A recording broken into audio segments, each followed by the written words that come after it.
Welcome friends.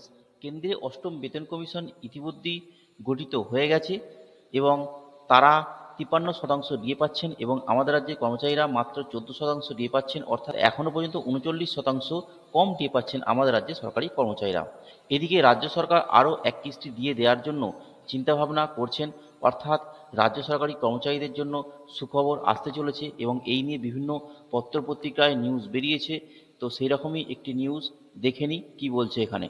কিছুদিন আগেই কেন্দ্রীয় সরকারি কর্মীদের জন্য ডিএ ঘোষণা করেছিল মোদী সরকার। এর পাশাপাশি অষ্টম বেতন কমিশন গঠনের ব্যাপারেও তৎপরতা শুরু হয়েছে। এবার কিছুটা খুশির খবর আসতে চলেছে রাজ্য সরকারি কর্মচারীদের জন্য।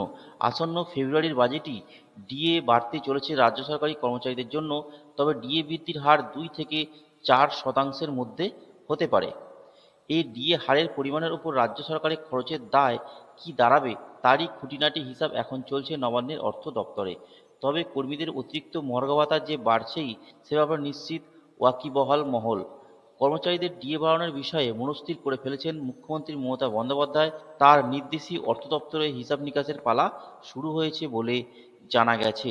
বৃহস্পতিবার নবান্নে অর্থ দপ্তরের জৈনিক শীর্ষ আধিকারিক জানান, 2 থেকে 4% মধ্যে ঠিক কত শতাংশ ডিএ বাড়ানো হবে সে বিষয়ে চূড়ান্ত সিদ্ধান্ত নেবেন মুখ্যমন্ত্রী।